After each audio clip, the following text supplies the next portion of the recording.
All right. Good night, guys. Thank you all for coming.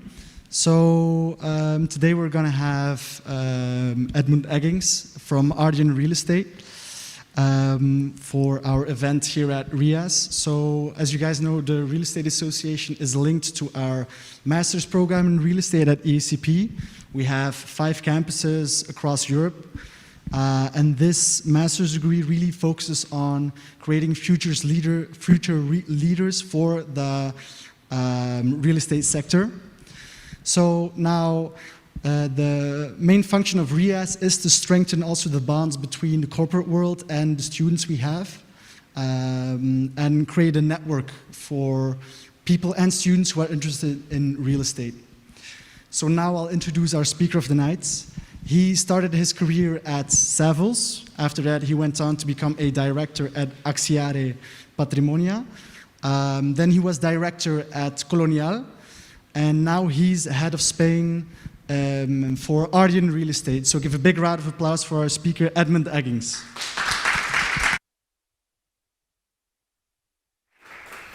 Does this work? Oh, wow, it does work. Guys, thank you so much for having me. If you don't mind, I'm gonna take my mask off, which means that none of you can come up and talk to me.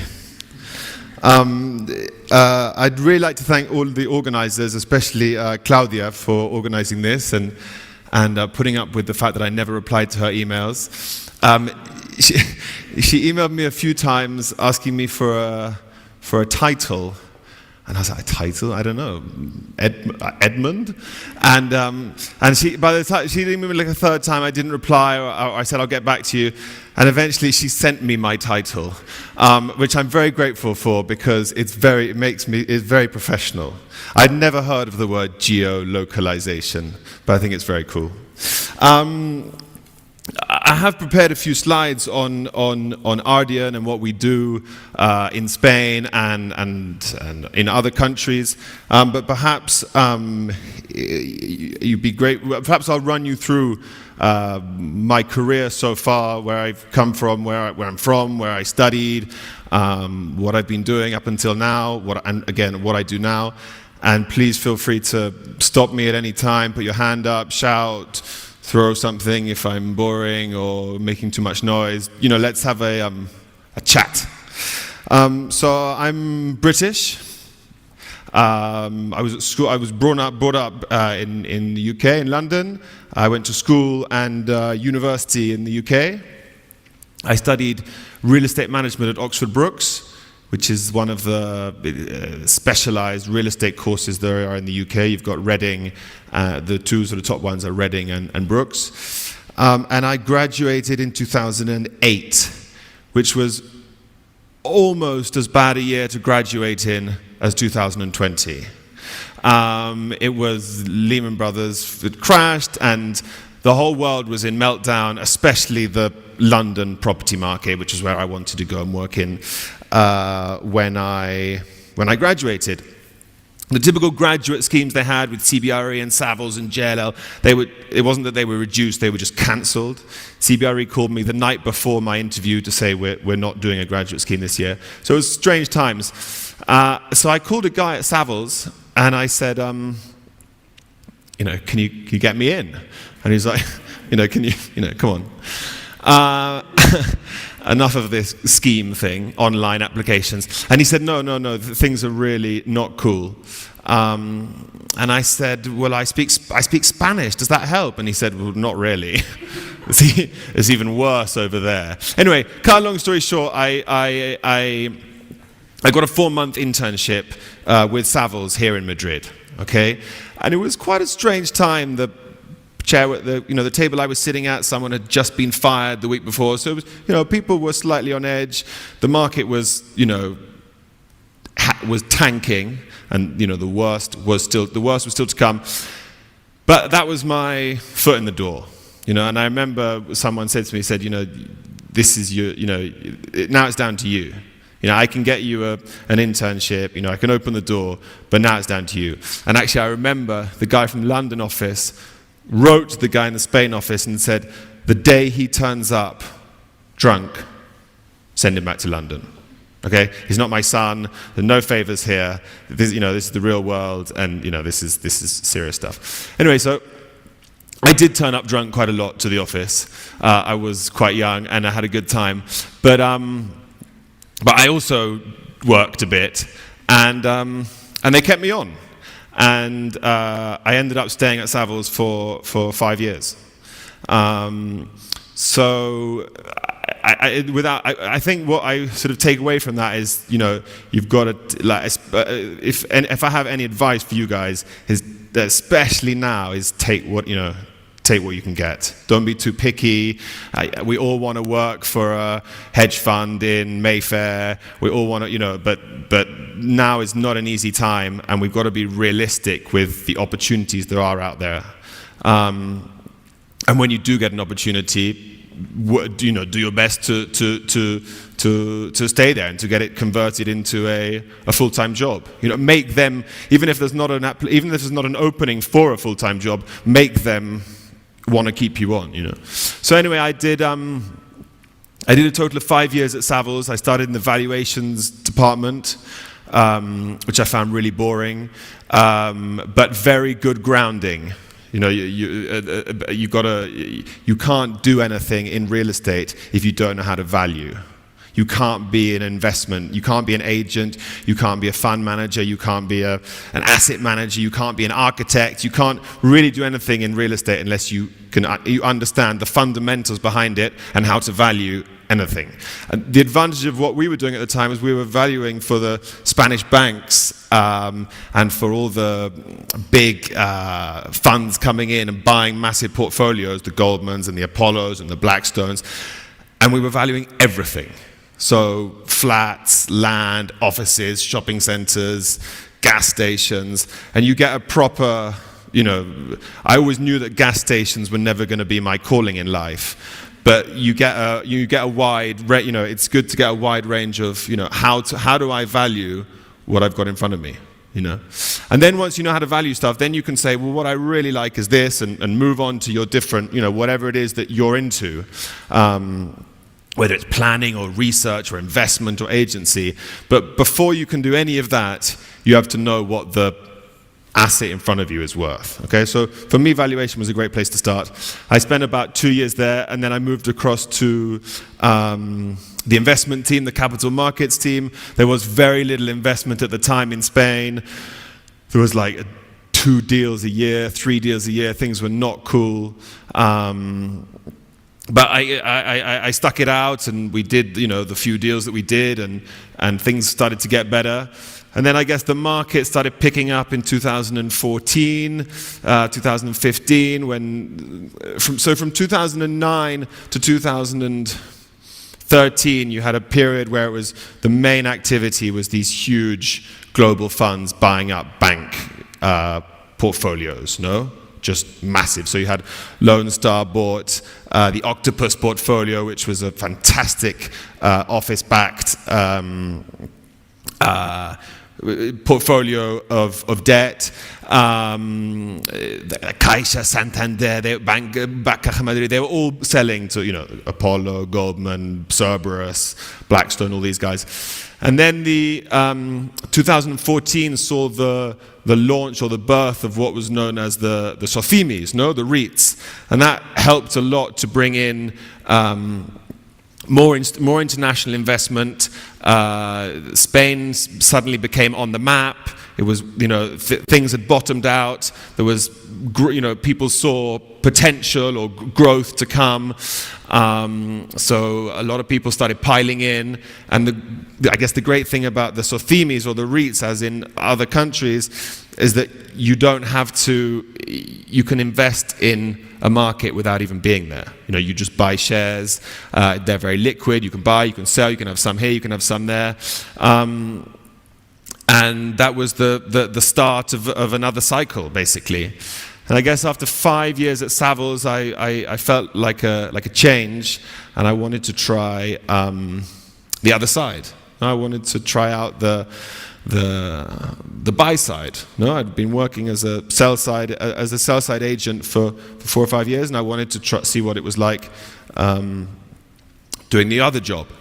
So I got a job with Axiare, which was one of the 4 big REITs at the time, the Sothemes, where you had Merlin, Hispania, LAR, and Axiare.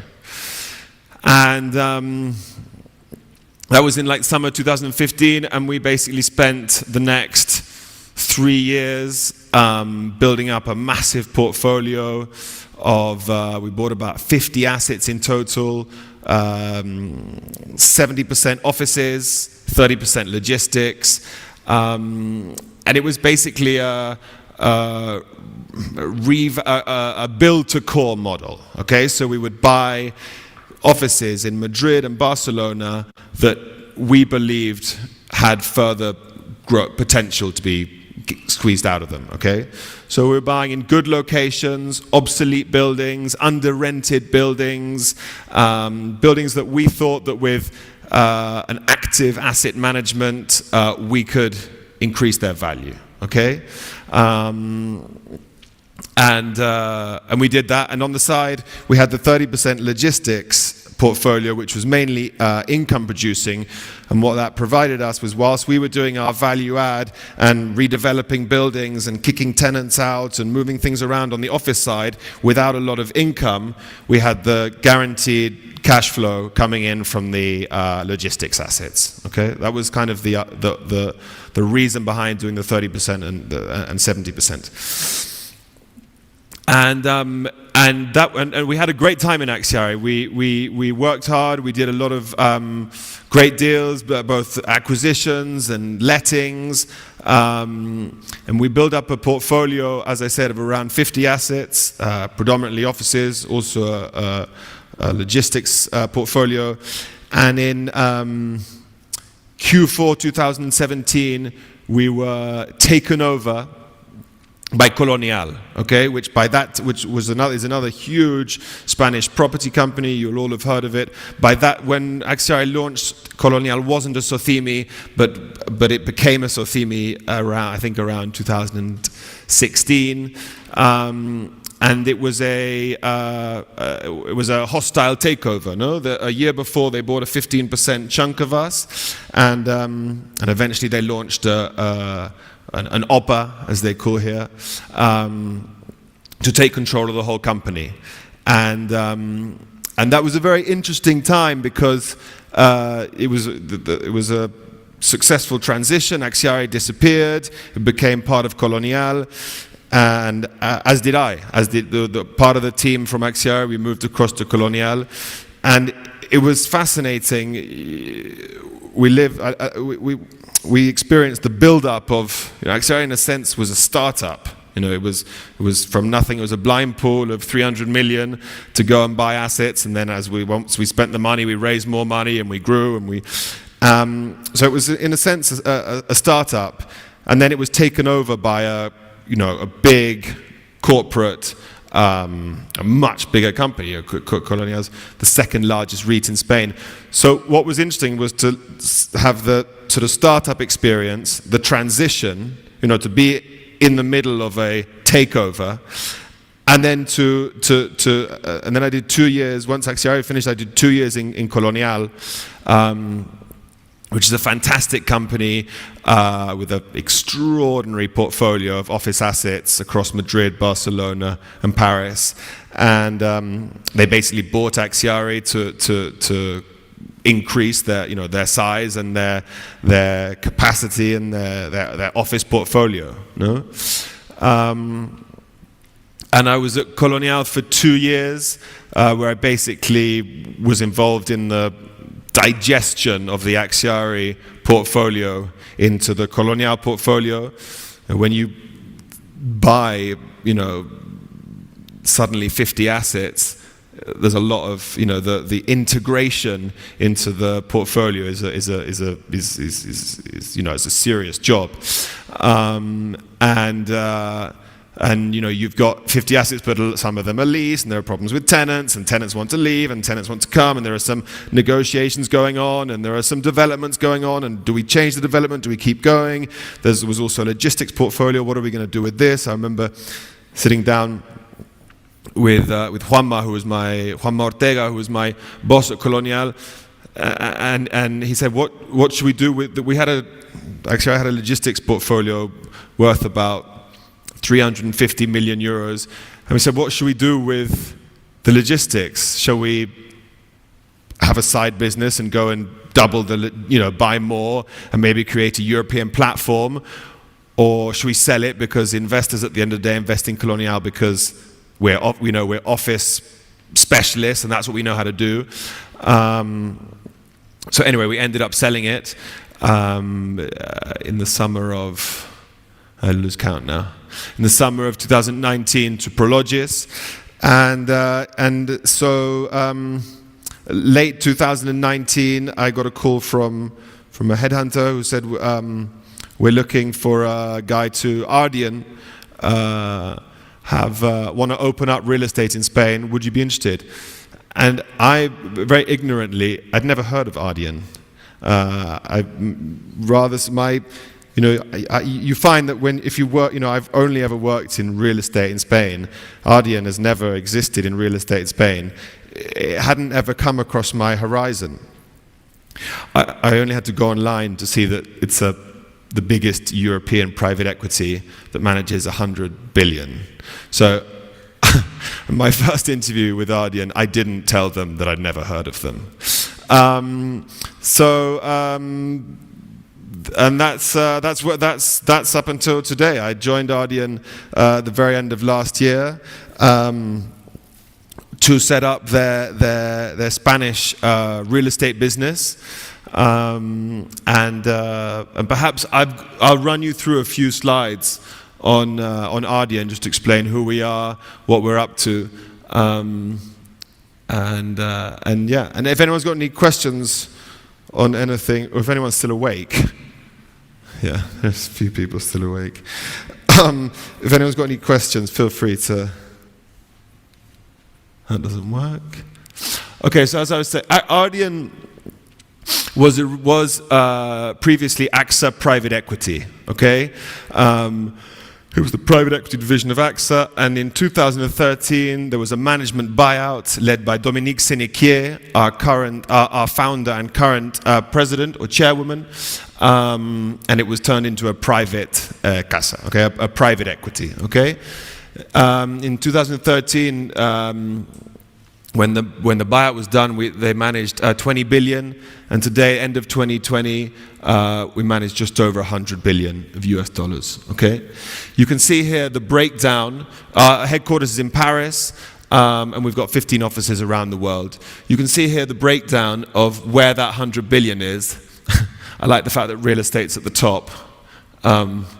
It certainly shouldn't. It certainly isn't the biggest one. So fund of funds, it takes up half the 100 billion. Direct funds, which is buyout, expansion, growth, co-investment, that's around 20 billion. Another 15, 20 billion is infrastructure, so renewables, toll roads, hospitals, airports, all that sort of stuff. The private debt team currently manage 7 billion. And the real estate, which if you like is the latest addition to Ardian's activities, we currently have 2 billion under management. Okay? What was I going to say? Yeah, I think, where do we invest in Ardian Real Estate? We invest in these 4 countries. Okay, we had a first fund of 750 million euros equity, which for a non-real estate institution was the largest first ever fund raised in Europe. And that was to invest in offices in France, Italy, and Germany. Okay, and I'll come on to tell you a bit more why those countries and what we did in those countries. So why those countries? Well, listen, firstly, that was the first fund, 750 million, which we'll talk about. And the second fund, once the first fund was fully raised and fully invested, the second fund, which is 1.25 billion, which we're currently closing now, has exactly the same strategy, which I will tell you about. The only difference was the inclusion of Spain as a target market. Yes. What kind of assets did you first invest in? Hold on. You're jumping the gun. But the president can jump the gun. But no one else can. So why these countries? First of all, I'll answer why these countries, and then what were we doing in these countries.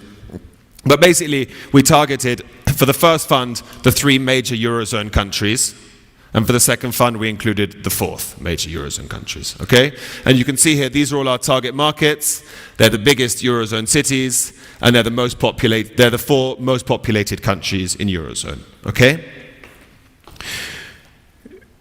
What did we do in these countries?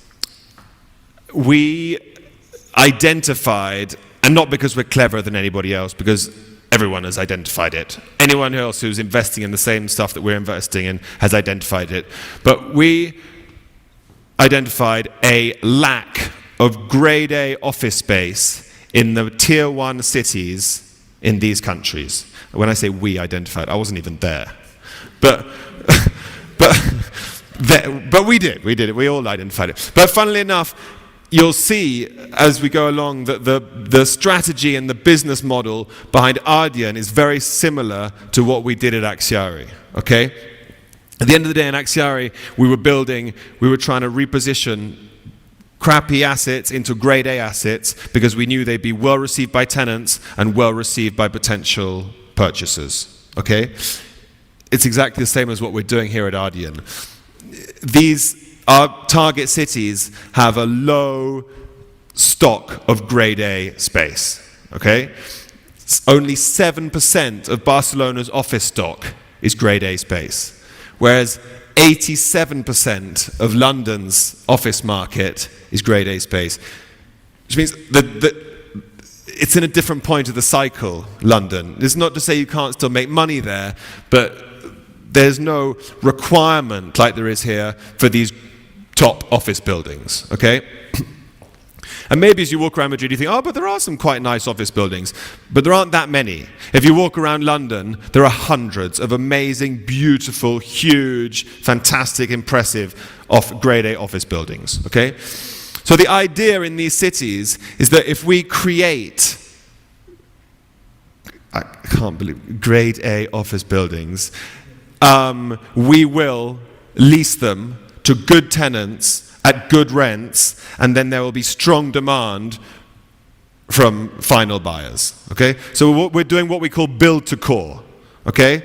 And we'll come on to discuss the risk curve and where we enter, but essentially what we're doing is we're taking advantage of this graph, okay? We believe that if we build or refurbish crappy office buildings into decent office buildings, we will lease them well, okay?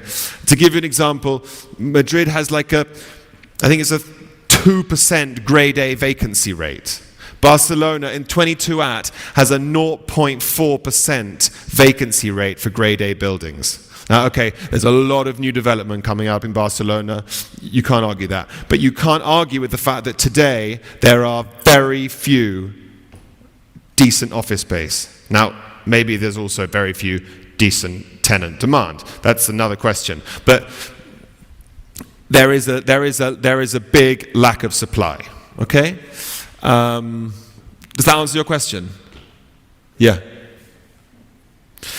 This is geolocalization. We are very much a boots on the ground company.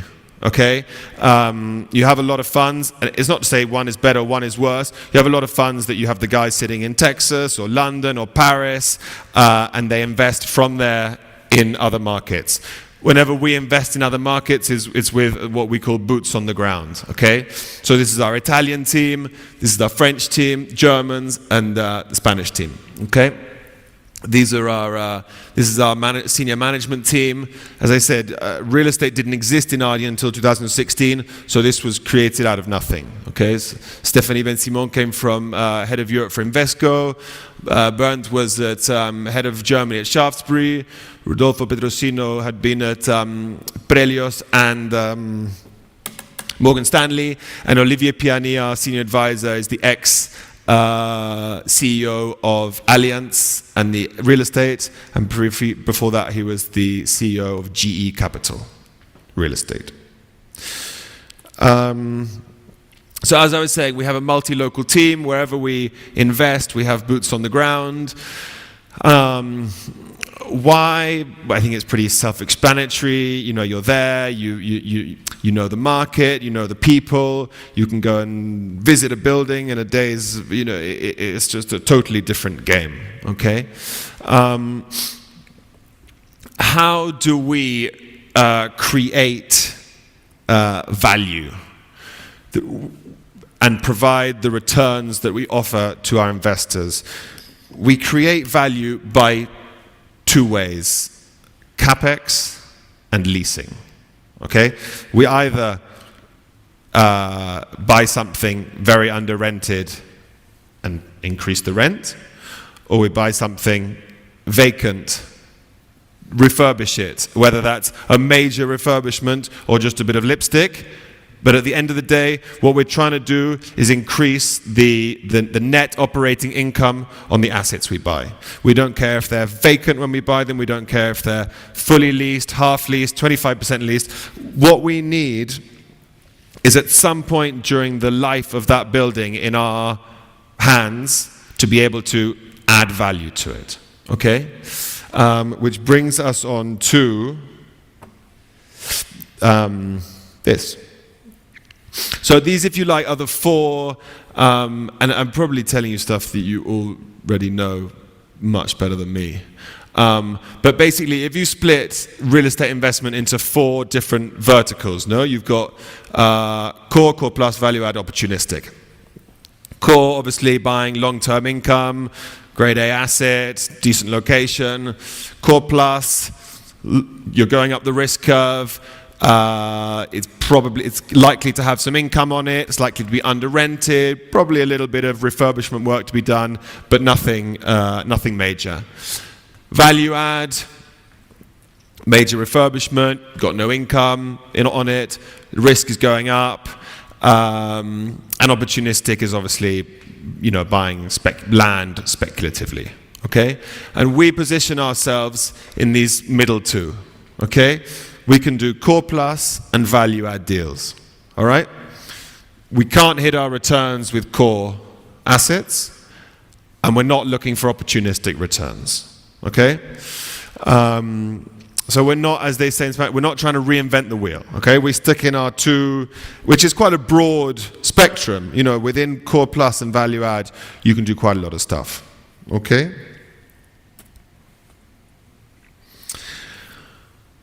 That's a little summary of us so far.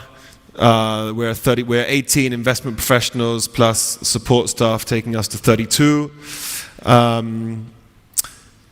We've raised a total of 1.6 billion so far, as I was saying, to transform grade A buildings. We've got 1.8 billion of assets under management.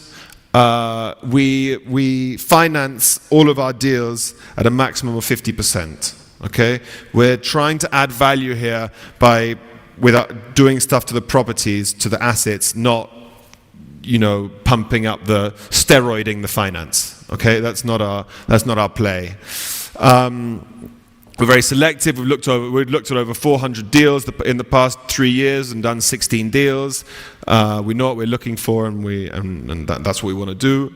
And we've currently got just over 250, just over $250,000 of GLA under management across all markets. I'm not going to take you through every asset because it's quite boring. But just to give you a few examples. So here we've got a core plus deal, huge 30,000 square meter office complex in the center of Berlin.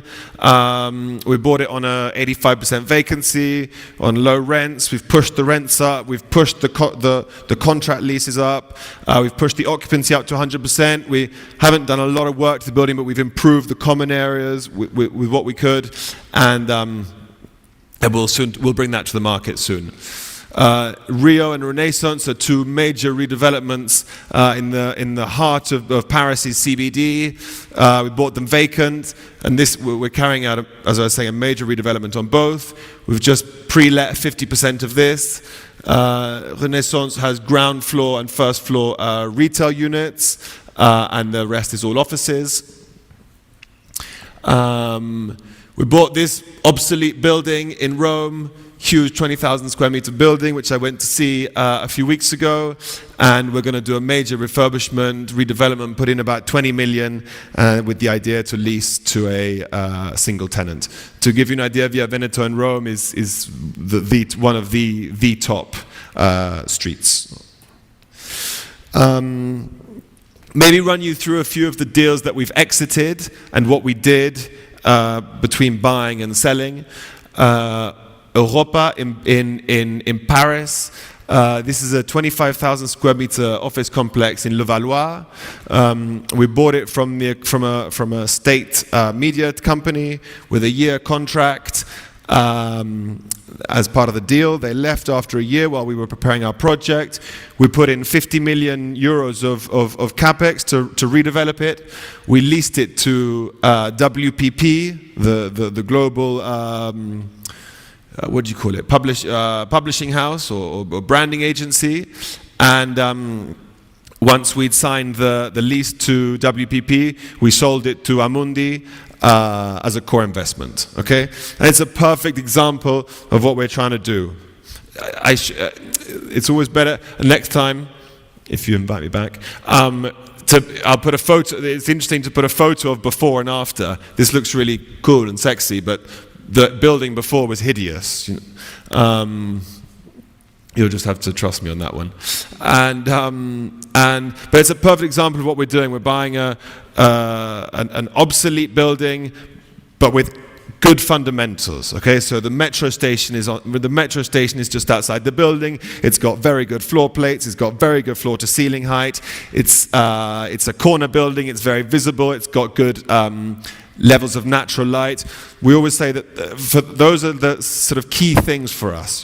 You can change most things in a building, but you can't change its location, the size of the floor plates, and the floor to ceiling height. Everything else you can change. I don't care. When I go and see a building, I don't care about the toilets or the air conditioning system or the doors or anything, because that can all be changed. But I do care about the floor to ceiling height and how far it is to the metro. What else? Via Colombo in Rome is a secondary office location. We bought this building in 2017. It with PwC as tenant. It's PwC's Rome headquarters. They had a year left on the lease. They were not happy with the building. The previous landlord wasn't spending any money on it. They wanted to leave, and we sat down, or my Italian colleague sat down with them and said, "Listen, our job is to retain tenants like PwC, not for you to leave. And you really don't want this building you want to do all you can to retain a tenant, not to have to refurbish it and release it." And we said, what do you guys want? And they say, "Well, we want you to redo the building because it's broken, and the aircon, and the this and the that." And we said, "Great, that's exactly what we want to do. We want a high rent and a long lease contract. So you start here, and they say, 'Well, I want you to change the whole building,' and you say, 'Well, then if you want me to change the whole building, you have to sign a 40-year lease and a 5 million euro rent a year.' And they say, 'Well, that's ridiculous.' And eventually you come in and you come to an agreement, and where everyone's happy, where they have the lease contract they're comfortable with, they pay a lease they're comfortable with, and you put in the Capex that you're comfortable with, and you still think that you can make your returns when everything's finished and you sell it." So we did the major refurbishment. We signed a 12-year lease with PwC, and we sold it 2 weeks ago to Deca, to the German fund. Okay. Again, it's a prime example of what we're trying to do. We're creating core products. Okay. When we bought that building, when we bought both of these buildings, they had potential, but you had to realize that potential. Amundi and Deca were never going to buy those buildings in 2017. But we knew that if we did a good job and did, the value creation strategy that we set out to do, they would have core buyers at the end. And interestingly enough, the exit cap rate on both was lower than in the business plan. And that's about it. I can tell you lots more.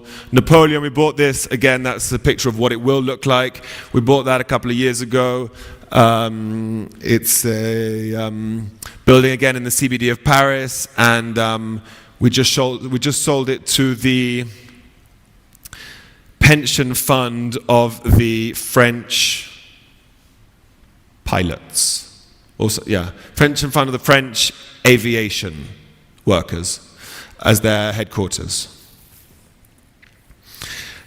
This is our second fund portfolio. I don't want to run on too much and tell you about all these assets, which don't mean much to you, but we just closed a 350 million portfolio in Italy from the bank Montepaschi di Siena, that's just starting now, the asset management, and that'll be a 4 or 5 year project. Roncaglia is a secondary urban location in Milan, which we bought an obsolete building and we're going to refurbish it and do this. Elisa is a turnkey project where we take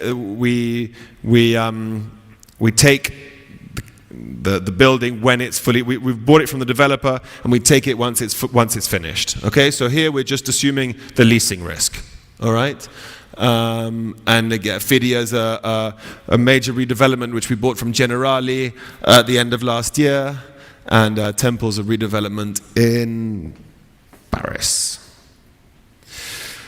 A little bit about what we've been up to recently. We've mentioned these two. We sold the PwC headquarters in Rome to Deca, and we sold Pyramids to the pension fund of the aviation guys. That's it. That's the end. Thank you.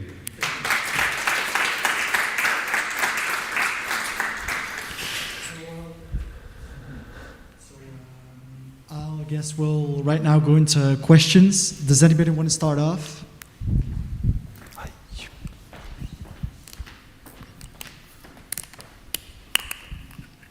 Thanks for coming tonight.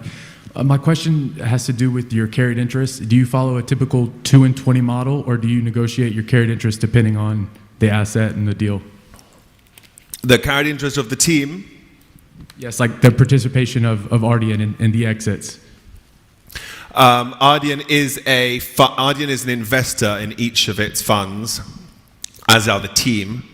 And we have a carried interest with a hurdle rate. And that's how it works. Does that answer your question?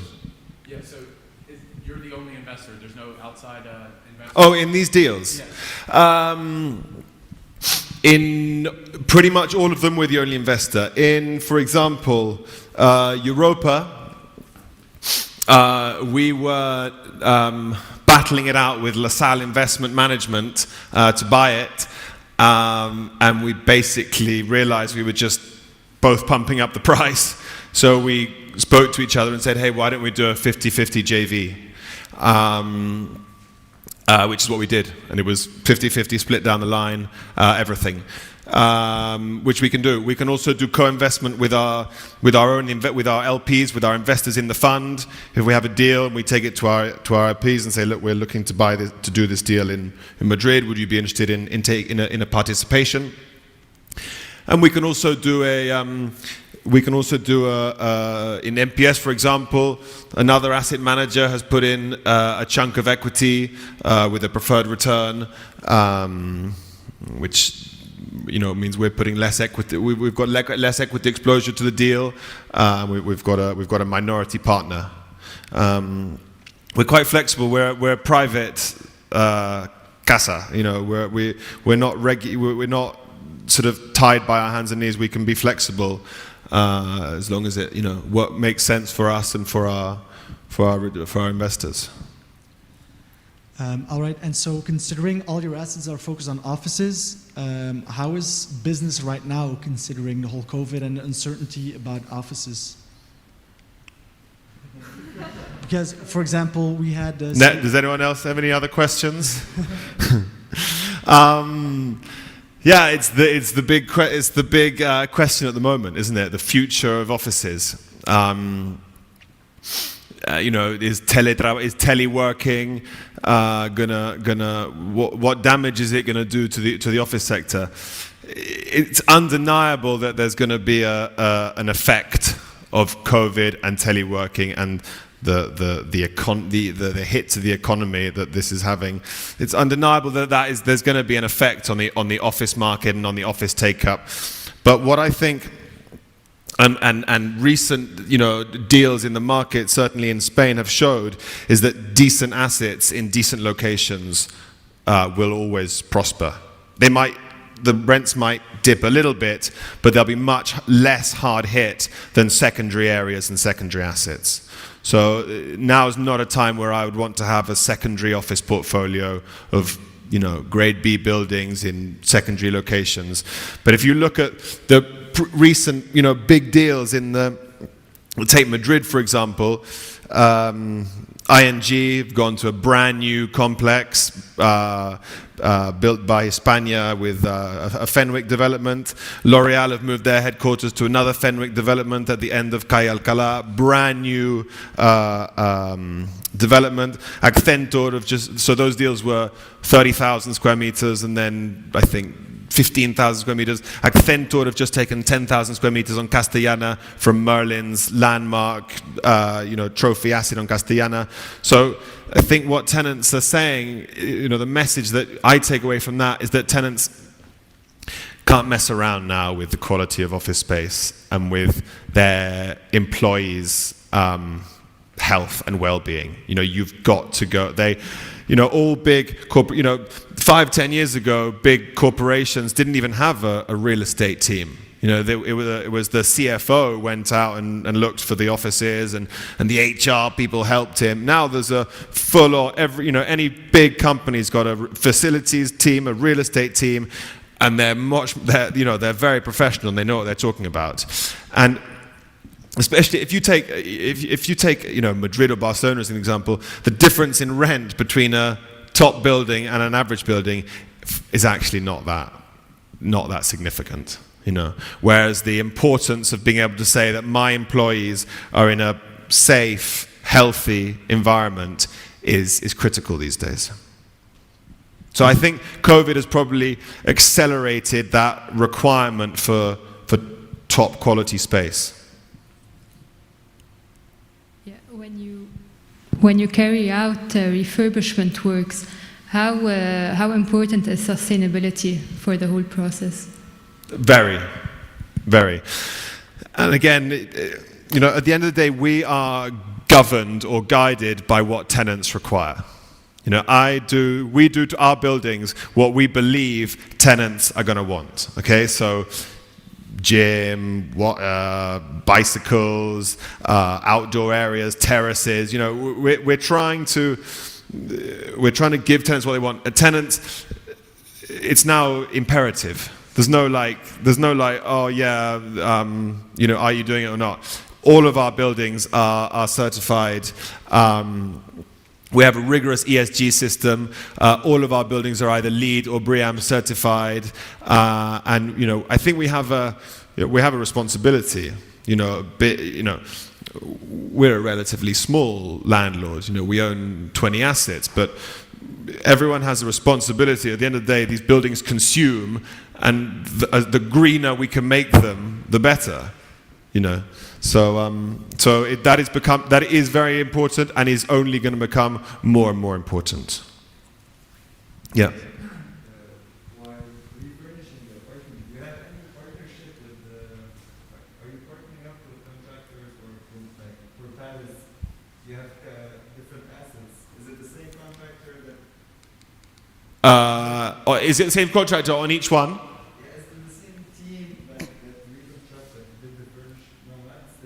No. We outhouse everything. and we run it on a deal-by-deal basis. So we would do a tender for this development and a tender for that development. But we're also, but relationships are very important. And if we work well with a good team here, then they'll be pretty well positioned to do our next event. The less people you work with, if you've got 5 redevelopment projects in Paris and you're working with 5 different construction companies, it's a bit of a pain in the arse, no? If you work well with one, by all means, as long as the economics work out. It's like if the bread's good in one bakery, you keep going back there. We're beasts of habit. That's why I asked if you have a specific partnership with any kind of individuals, like any corporate. With any corporates? Yeah, that's why, because like you were satisfied with Europa, and like okay, we'll try to not putting with them. No. I mean, yeah, no doubt the contractor that did Europa would have been invited to the Napoleon. I don't know if he ended up doing it, but where we do have other synergies is, for example, in Elisa. It's going to be finished in August next year, but we've already pre-leased a third of the building to Sanofi. Okay, for their German headquarters, and we got a good relationship with them, and we signed a deal that worked that everyone was happy for, and a few months later, a few months later, they leased the whole of. No, I don't know where it is. I've lost it. It was going really well.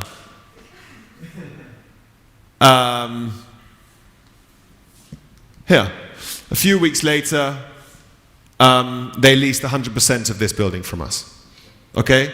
So, whilst we're unlikely in Spain to use the same construction company that the Italians use, because we usually use local ones, it's so important.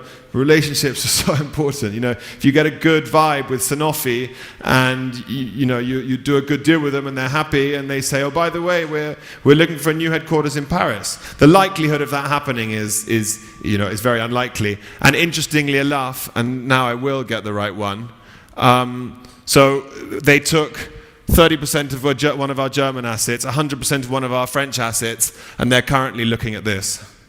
So to lease that. So the pressure's on Spain to make the Sanofi headquarters.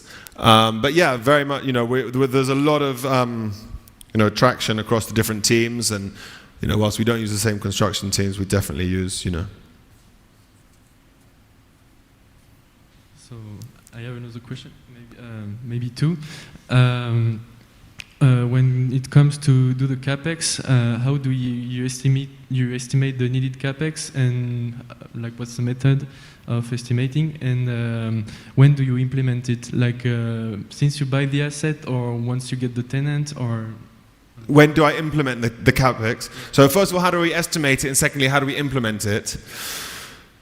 We estimate it like that. No, we estimate it based on experience and based on what we know it costs to do certain works in a building. But who does it? You, or you outsource it to? So I do it initially, and then if the project advances, then we bring in a third-party contractor, a Savills or a Tetris, or or a construction company,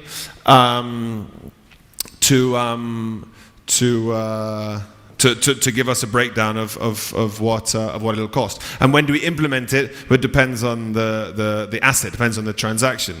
If we're buying a building that's 50% occupied and we have to wait a year for a tenant to leave before we can start the refurbishment, but then we have to wait. If we're buying a fully vacant, we bought this fully vacant, so the construction should start ASAP. Because the sooner the construction starts, the sooner we can lease it, and the sooner we can, get on with our business plan. I got a question about the teams. You said you're in 4 countries and you're all working local. You still work for the same company, so how much do you actually work together? Because you're focusing on Spain, others focus on Italy. So how you work together, and well, how you benefit from each other's works in the different countries. So in Ardian, the infra and the buyout teams, they are all European teams. Okay, so my infra colleagues here will be working on deals in the Nordics, deals in Germany, deals in Italy. In our case, on the acquisition and the asset management side, there's very little lap over. We look after the Spanish assets, they look after the Italian assets. We're not too much support to them. You know, at the end of the day, in Spain it's all done in Spanish. We can't be too much support to them. But where we do work a lot together is on the fundraising, is on all the corporate side. We have team meetings once a month, presential pre-COVID. We get together and because we're still a relatively small team, we argue and we discuss each other's deals. You know, so we'll present a Spanish deal in a team meeting, and he might say, can you give me can you give me more clearance on that, or I don't quite understand that, or he might say, to the German team, I think that we should bring this exit date of this deal forward. It's at the end of the day, it's all bullshit because the four guys at the top take the decisions. But in answer to your question, on the day-to-day, real estate work, we're quite independent.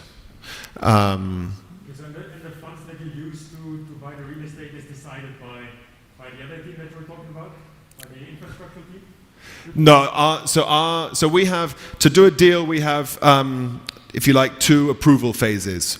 In order to submit a non-binding offer, we have a call with the guys at the top, the management, real estate management team, and they give the yes or no.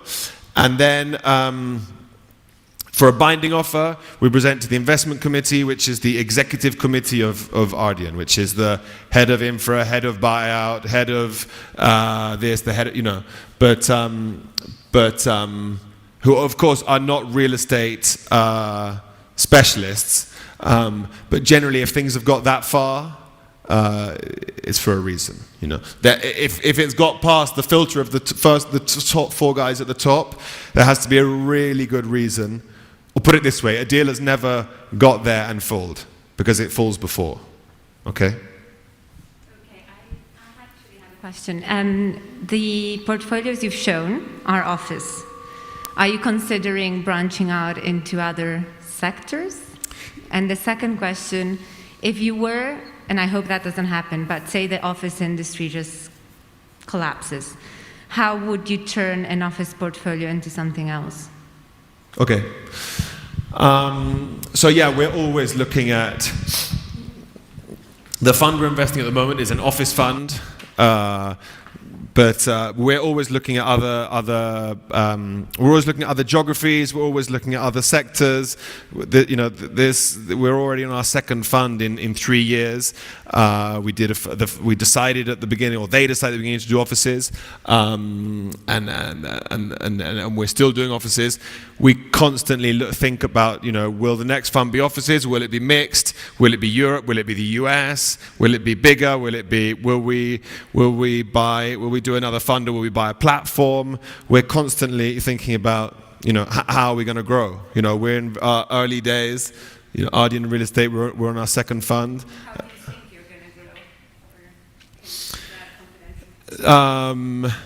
How do I think we're going to grow? I think we will continue to grow in other geographies. They've always got to be geography. People often ask me, are you doing Spain and Portugal?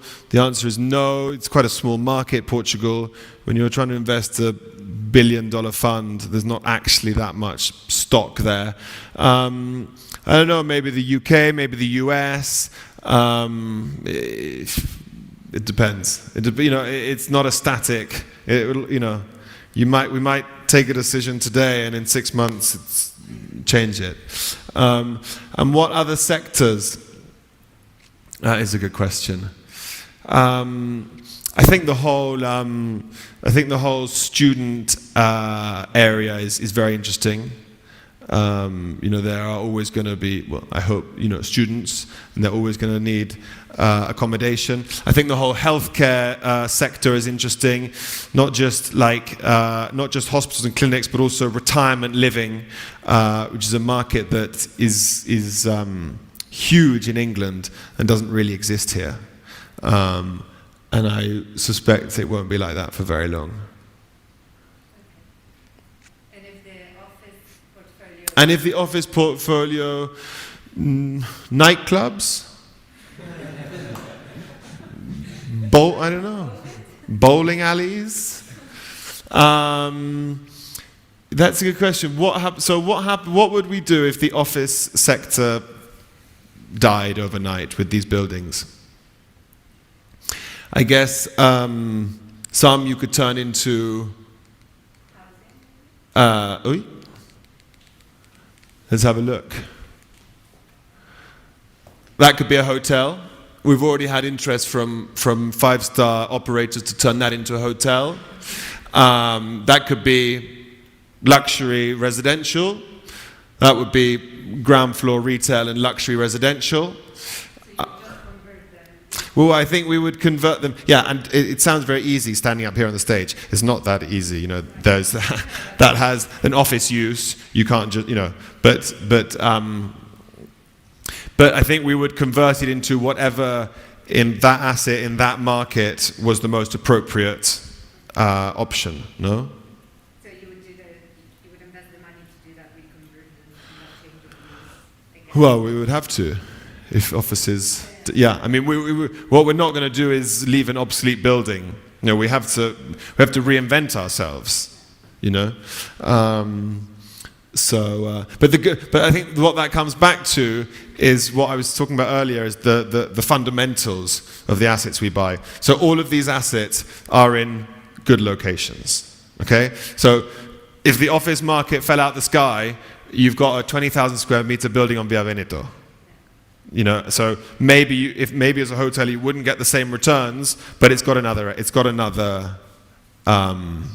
generally buy them that already have an office license, or you buy also, a residential block that is? We either buy it if it already has an office license, or we buy it if we know that we can get an office license. But because we're not. I'm really getting into my slides. Because we're not opportunistic, we won't buy something because we think that we might be able to get office use. Okay? We're happy to go through the process, even if it's risky, but we need certain guarantees that we can, And if we can't get office use, we don't mind buying it as long as we're comfortable with doing another business plan. Okay? So maybe we buy a building that's residential, we're 90% sure we can get office use, but if we can't get office use, we can do the residential approach. Okay? Sorry, I have 3 questions for you, according to what you were saying. The first one... How many did he say? 3, only 3. First ones. All those buildings are multi-tenant or single-tenant? You said some that were multi-tenant. Both. Both, right? Both. Because I feel I think that the multi-tenant office have more chances of getting the higher yields than getting the lower yields. So the price getting smaller by the tenants getting out after, I don't know, the term expiring, and you cannot put another there because the price you're asking is too high or whatever. Do you follow my thought?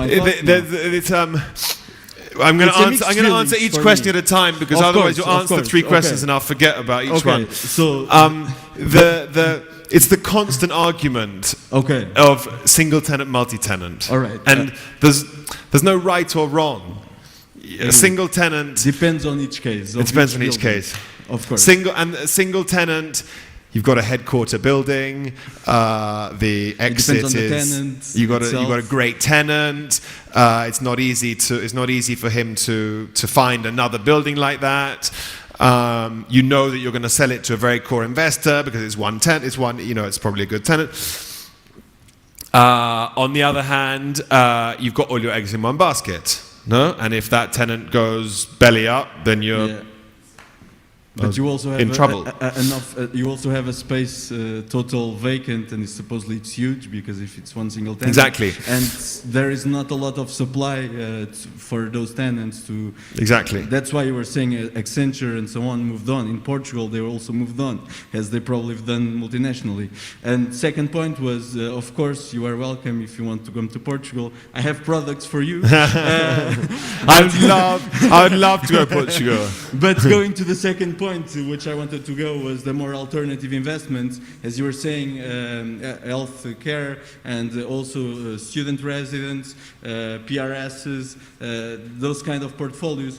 I wanted to ask you if essentially on the healthcare and student housing, if you don't feel as an investor and a reputational risk. For instance, I can tell you an example that happened to me of an hospital that stopped paying their rent. And what could I do as an asset manager? I would just break the contract, and I would have 100 people in front of my company claiming that we are killing people on the hospital.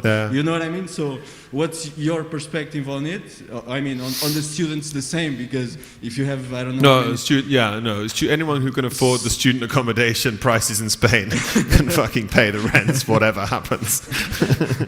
So what's your perspective as an investor on that? You know, it's a very interesting question, and it's been a big issue during this whole COVID thing. You know, you're talking about hospitals, but, you know, people have called up, I rent a flat and I've lost my job and I can't afford to pay the rent. And I think this whole thing has kind of humanized us quite a lot.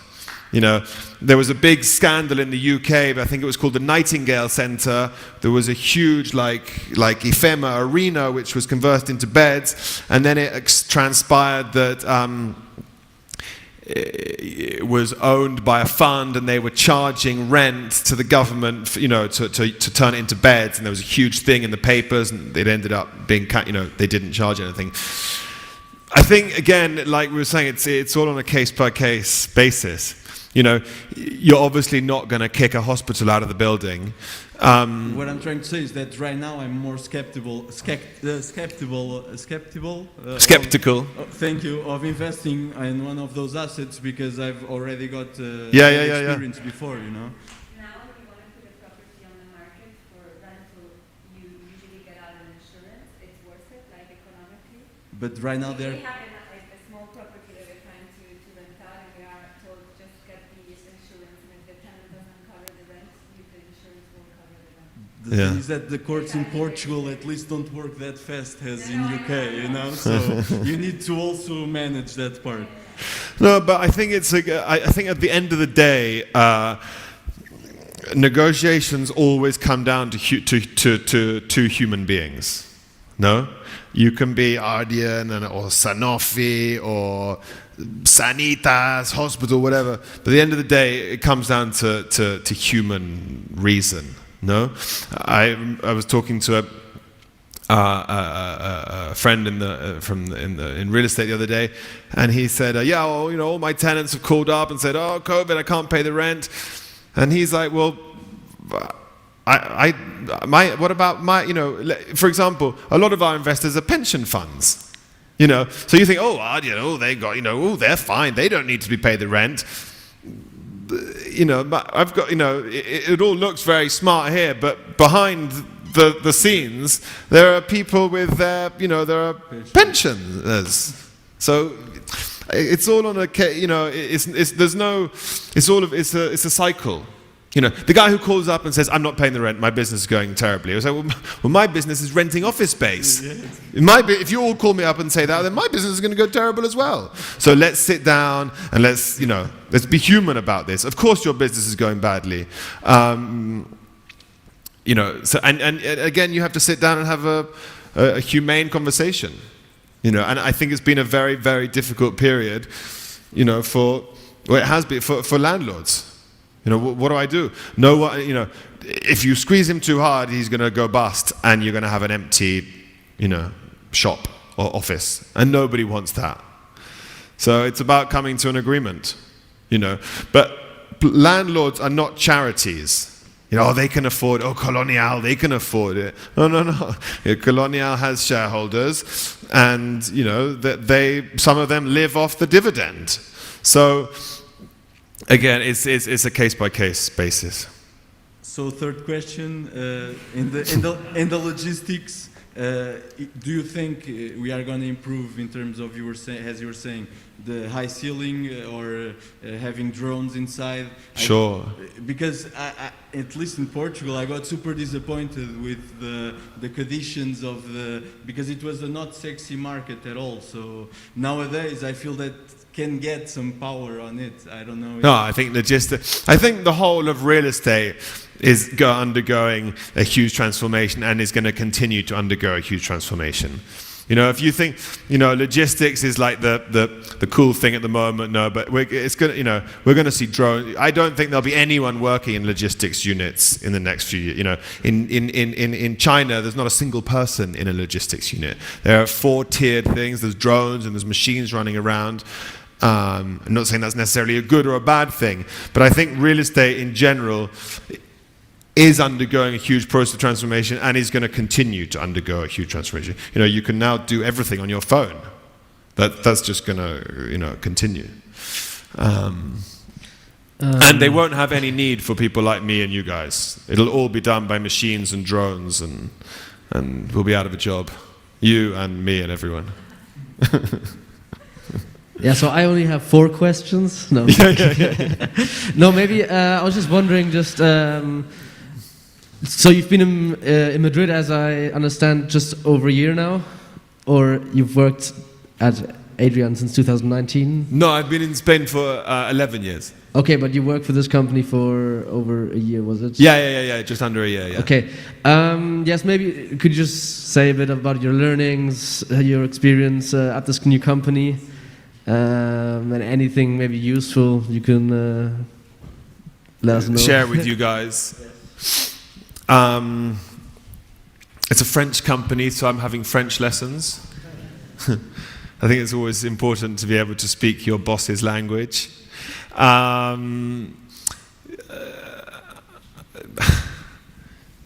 That's a joke, but it's actually not like, you know, it's the sort of semi-serious. You know, you gotta understand the place that you're going to work at. I could speak a little bit of French before, but it was rusty, and if you're going to go and work for a French company, you don't have to, but it's probably better if you speak French. Can I give you any insights on? Yeah, no, I don't think I can actually. But no, I think you've got to take the you know, opportunity, whatever opportunity you can get. I don't think now is the time to be picky with jobs.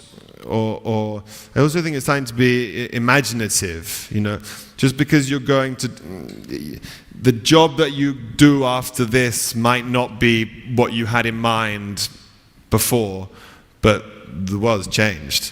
And the job that you go to do, you're not necessarily going to do it for the rest of your life, but you'll probably learn something from it, and you know, it'll be a stepping stone.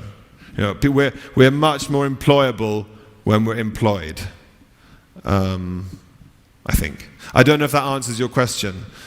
I don't think it does. No, it was an open question, so anything really was good. Yeah, I think, yeah. No, but maybe you had like a moment where you were like, wow, shit, today I really learned something new. Yeah. No, what I like about this company, and you know, obviously, you know, you take what you get, but what I like about this compared to my previous jobs were for Spanish real estate companies. Okay, so it's quite one track. You know, a lot of our investors were international, but they were Spanish property companies investing in Spanish real estate. I now work for a French private equity, of which 0.001% is investing in Spanish real estate. So I I don't know anything about infra. I don't know anything about buyout, but I'm getting exposure to it. You know, I'm learning about it.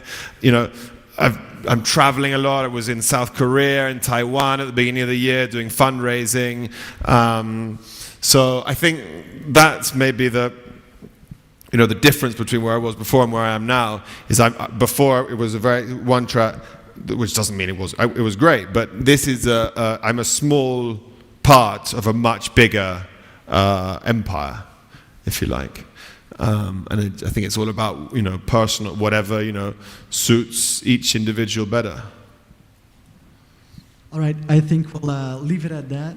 No one has 5 questions. No, I think we peaked with Diogo. So.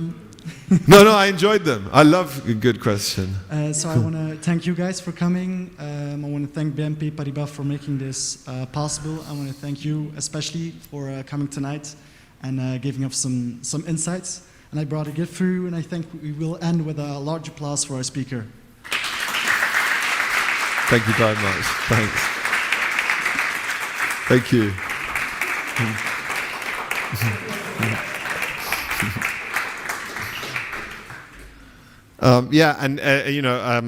If I can be of any help or support, please don't all write to me asking for a job. But if you if you need anything or whatever, or if you have a question about the industry or whatever, then just write to Claudia and she'll answer all your questions. No, but seriously, if you have a question or whatever, feel free to reach out. Be careful. Yeah. No, but whatever, yeah. Like 2 of you, max. And good luck.